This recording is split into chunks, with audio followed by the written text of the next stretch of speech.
What up, YouTube? It's your boy, Zach Zyler, checking in for what seems to be a new installment here on the channel, and today I am very excited to bring forth a new beginning. We have made all kinds of gains in the quality department. With a new camera, you guys, we will be seeing footage in a completely new way. And think about that for just a second. You guys have never seen me in person, the majority of you, and you don't know what I actually look like. You see me on a computer screen. So this is a very large step by improving the quality of the channel. This is a giant milestone, and I hope you guys are as excited as I am. Today was a chest workout, and we began with the wonderful dumbbell pullover. As you can see, this quality is amazing on this freaking camera. I'm not going to get over it. You can see all the details on the dumbbell. You can see my forehead veins. You can even see my sideburn facial hair coming in. Thick and solid is what I like to call it, you guys. Thick and solid. Going into this workout, I was very excited to be going and hitting the gym because for the past week I have been going back and forth on vacation, staying in a cabin with my girlfriend's family. So I have not had the opportunity to go to the gym every single day. In fact, the majority of my workouts for the past couple of days, or the past week I should say, has consisted of me hitting some basement workouts. And I recorded some footage of those workouts, however, I did not like the way they came out. And so I decided I would wait until this new camera arrived, and so I could get some quality content to you guys.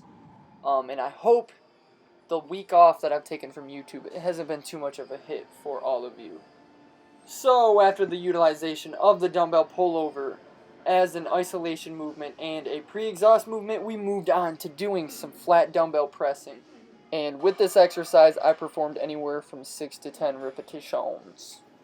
Now, I had the feeling that I was going to have an extremely intense and strong workout. However, as it turned out, I kind of went through the motions with this one. I didn't really keep track of how many sets I was doing, and even the reps that I was counting really didn't matter to me too much. I say that I did 6 to 10 reps, but in all honesty, I was going through the motions and really just trying to work my chest with some heavier weight.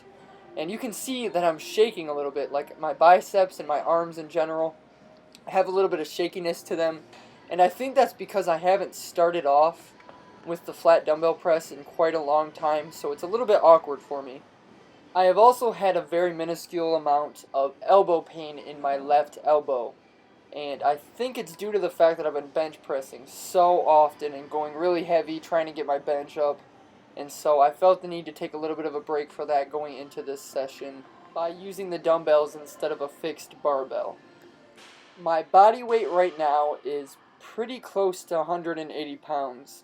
While I was on vacation, believe it or not, I actually lost a little bit of weight, so I'm probably closer to 176 or 177 right now. But I feel as though that's because I lost a lot of water weight. I am taking creatine right now, and whenever I take creatine, I tend to gain around 5 to 6 pounds of water weight, I would say. And one thing, you guys, about my body type, since I am lean year-round, every single pound that I gain or lose, it plays such a huge role into the type of workouts that I will end up having. For example, if I end up losing a pound, a single pound, when I go into the gym, I feel a lot weaker. And I know it's probably more of a mental type of a thing, but I swear to you, it makes such a difference. If I gain a pound or two, I go into the gym and I feel like a fucking beast. And I have no idea what the reasoning is. You know, they do say the heavier you are, the higher body fat percentage you are, the stronger you are going to be in your workouts. So the only thing that I can really do is just focus on getting stronger while staying lean the way I always have. Admittedly, there are times where I consider bulking. I considered trying to get to 200 pounds maybe after the summer's over, but I really don't know if that's the best way to go about doing things. I feel like I have a decent amount of mass. However, I am trying to bring up my legs. You know, I train them 3 days a week, and the progress I make in growing my legs is very fucking slow compared to my upper body. And it may have to do with genetics 100%. Who is to say for sure? And it's really just kind of made me question myself, and I really wonder whether or not I should go about trying to bulk one time. It would be so interesting to see what the hell I would look like since I've been so freaking lean my entire life. But that's something for future Zach Zeiler to worry about, not this one. So after the flat dumbbell press you saw, I went and did some incline for a couple of sets. I would say I did like 3 to 5 complete sets, and I aimed again for 6 to 10 repetitions. And after that, I wanted to focus more on the contraction. I went a little bit lighter on this decline isolateral movement, and basically just pressing, trying to contract my chest. I was pretty toasted after all of that pressing with the dumbbells, and so I wasn't going to be as strong. And I believe I stuck with the 3 plates for every single set that I performed, and I think I did 3 to 4 sets of this exercise. And after this, I was planning on going ahead and doing some dips, but I was just so exhausted and tired after all that pressing that I did. And you guys, again, I always say it, not every single set was recorded. You guys should be able to figure that out by now. So I do a lot of stuff off camera, and right here, I don't even think I got 6 reps. Maybe I did. It's just I remember feeling very, very exhausted, and my chest was actually starting to cramp a little bit on this set. So I listened to my body, and I did not kill myself. After this exercise, I believe I moved on to a fly movement. The cable crossover, a wonderful chest exercise to bring in that extra detail to get an amazing pump. You can see my striations in my chest working with each shortened contraction of the muscle. And you can also see my little stretch marks between my chest and my shoulders. There's nothing I can really do to get rid of those. But this is the final exercise of the workout. I only did like 3 sets of 10 to 12 reps. I may have even did a couple less on that one that you just saw there. But after that, we moved on to do some triceps. And today I started off with some skull crushers with dumbbells. Like I said earlier, my elbows have been irritating me somewhat.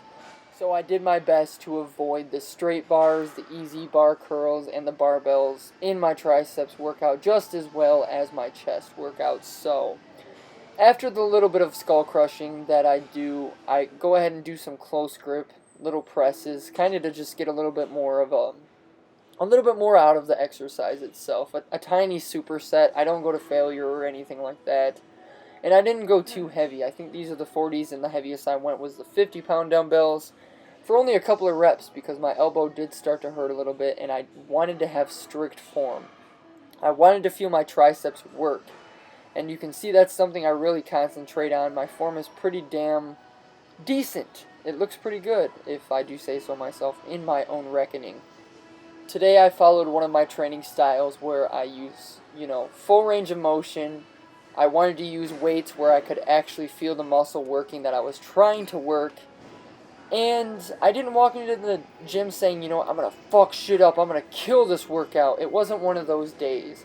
I was excited to get back into the gym. I was excited to have a chest day nonetheless, you guys, on a Friday.